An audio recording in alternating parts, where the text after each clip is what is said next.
થોડી सी जो पी ली है चोरी तो नहीं की है। આ છે આજના ગુજરાતના દારૂના શોખીનોનું સૂત્ર. કોઈ માને કે ન માને, આજના ગુજરાતની હકીકત છે.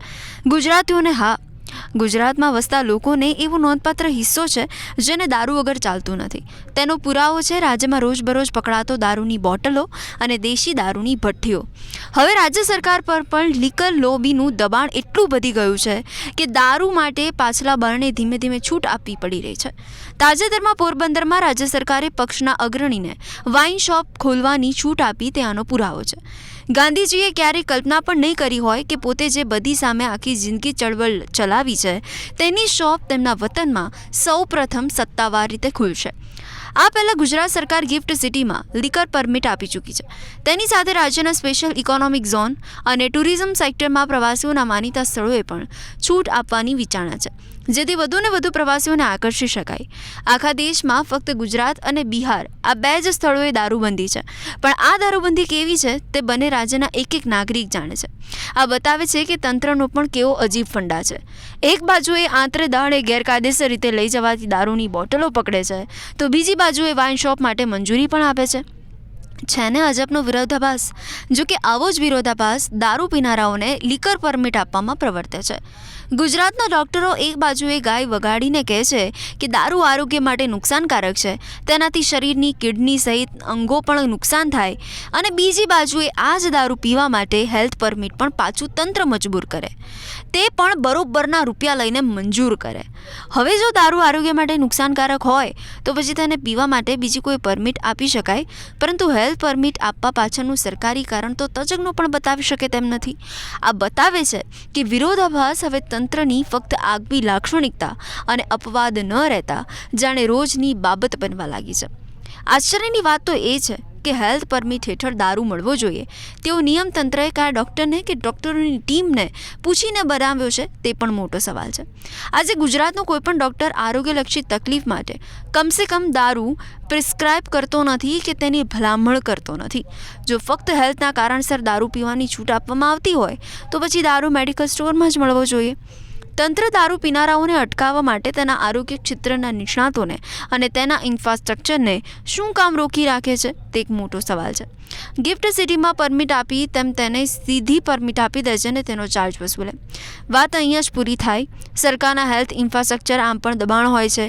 દારૂ પીનારા માટે કમસે કમ તંત્રના ડૉક્ટરનો સમય તો ન વેડફાય. એક દારૂ પીનારને હેલ્થ પરમિટ પાછળ સમય બગાડતું તંત્ર આટલા સમયમાં કેટલાય દર્દીઓને સેવા આપી શકે. વાત સમયની અને સંસાધનોની યોગ્ય સ્થળે ફાળવણીની છે. પીને વાલે કો પીને કા બહાના ચાહીએ, તેમ જે લોકો દારૂ પીવે છે તે કોઈને કોઈ રીતે પીવાના છે. લઠ્ઠાકાંડ અને દેશી દારૂની ભઠ્ઠીઓ તેનો પુરાવો છે.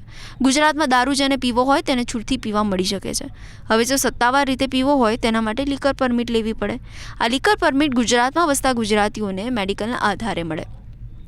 જો કે તેણે તેના માટે ખનખનિયા પરખાવવા પડે, પણ કામ થઈ જાય છે ખરું. આજે દારૂ માટે હેલ્થ પરમિટ મેળવવાની પ્રક્રિયા ઓનલાઈન થઈ છે. આમ છતાં આ પ્રક્રિયાના દરેક સ્તરે ક્યાંક ને ક્યાંક સગવડ મેળવવા ચૂકવણી કરવી પડે. રાજ્ય સરકાર પાછી લીકર પરમિટ પેટે જંગી આવક પણ રડે છે. રાજ્ય સરકારે 2 વર્ષમાં લીકર પરમિટ પેટે 7.68 કરોડની આવક કરી. આ એ બતાવે છે કે રાજ્યમાં લીકર પરમિટ લેનારા લોકોની સંખ્યામાં ઉત્તરોત્તર વધારો થવા લાગ્યો. તેઓને લાગી રહ્યું છે કે બુટલેગર પાસેથી મોંઘો દારૂ ખરીદીને જોખમ લેવું એના કરતાં એક વખત લીકર પરમિટ લઈ લીધી હોય તો પછી કોઈ ચિંતા નહીં, કાયમ માટેની શાંતિ. પરમિટ મેળવવા માટે સારો એવો ખર્ચો પણ કરવો પડે, પણ પીનારાને કોણ રોકી શકે? તેઓ આ ખર્ચો કરવા તૈયાર હોય છે. આખી પ્રક્રિયા ઓનલાઈન કરી દેવાય છે.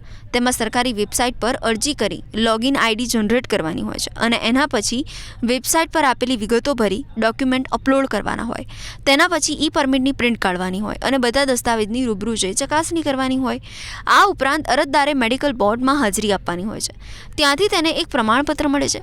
ગુજરાતમાં હવે જે પણ વ્યક્તિઓ લીકર પરમિટ મેળવે છે તે આરોગ્યના કારણસર મેળવે છે.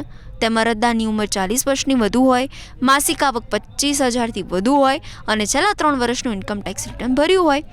આરોગ્યના કારણસર લીકર પરમિટ લેવી હોય તો ડૉક્ટરની ભલામણ જોઈએ. ગુજરાતમાં અનિદ્રા, હૃદયરોગ, કિડનીના રોગ, હાઇપરટેન્શનના કેસમાં ડૉક્ટરની ભલામણથી દારૂની પરમિટ પડે. આ જોઈને એમ લાગે કે બુટલેગરોએ હવે તેમના પેસ્કેલ પણ ફક્ત પોલીસ જ નહીં, ડૉક્ટરોને પણ રાખવાની જરૂર છે, જેથી તેમના ગ્રાહકોને તે દારૂની પરમિટ અપાવી શકે, કાયમનો ધંધો જળવાઈ રહે. પરમિટની આ પ્રક્રિયામાં સૌથી મહત્વનું હોય તો એ ફોર્મ S3 છે. આ ફોર્મ ડૉક્ટર ભરે છે. સ્વાભાવિક છે કે ફોર્મ ભરનાર નશામાં ન હોય તે જરૂરી છે. ડૉક્ટર અહીં જે તે વ્યક્તિની શારીરિક ચકાસણી કરે છે, વિગતો ભરે છે. આ પ્રમાણપત્રમાં લખેલી વિગત જ હેલ્થ ઇસ્યુની પરમિટને લઈ અનેક સવાલ ઊભા કરી રહ્યું છે.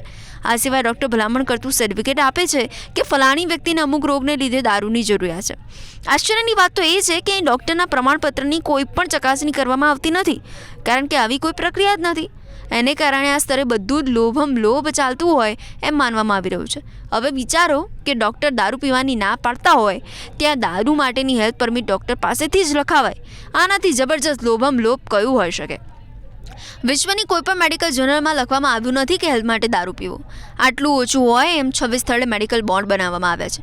આ બોર્ડનું કામ હેલ્થ પરમિટ જોવાનું છે ને આ પણ અજબનું તૂત છે. હવે જે વ્યક્તિ દરેક સંજોગોમાં દારૂ પીવાનું નક્કી કરી ચૂક્યું છે એની ડૉક્ટર ચકાસણી કરશે કે તે એવો કયો રોગ છે જેના માટે દારૂ પીવો જરૂરી છે. હવે આ બોર્ડ ના પાડે તો તેને પરમિટ અપાતી નથી. તેથી માનવામાં આવે કે બીજો ખેલ અહીં થાય. અહીં જ એજન્ટની જરૂર પડે જેથી અરજદારની અરજી નકારી ન શકાય. હવે તેને સગવડ કહો કે ભ્રષ્ટાચાર, પણ દારૂ પીનારાના વ્યસનોએ પૂરેપૂરો ફાયદો ઉઠાવવામાં આવતું હોવાનું મનાય છે. આમ દારૂ પીવું હોય તો આખી પ્રક્રિયા પૂરી કરનાર એજન્ટ પણ બજારમાં ફરે, એજન્ટ બધું કરી આપે, ગોઠવાનું રૂપાળું નામ અપાય. જો દારૂ પીનાર પરમિટ આપે, એજન્ટ વગર આગળ વધવા ગયો તો ક્યાંક ને ક્યાંક અટવાઈ જાય એવી પૂરેપૂરી સંભાવના છે. પછી ત્યાંથી બહાર નીકળવા માટે પાછી મદદ તો એજન્ટની લેવી પડે.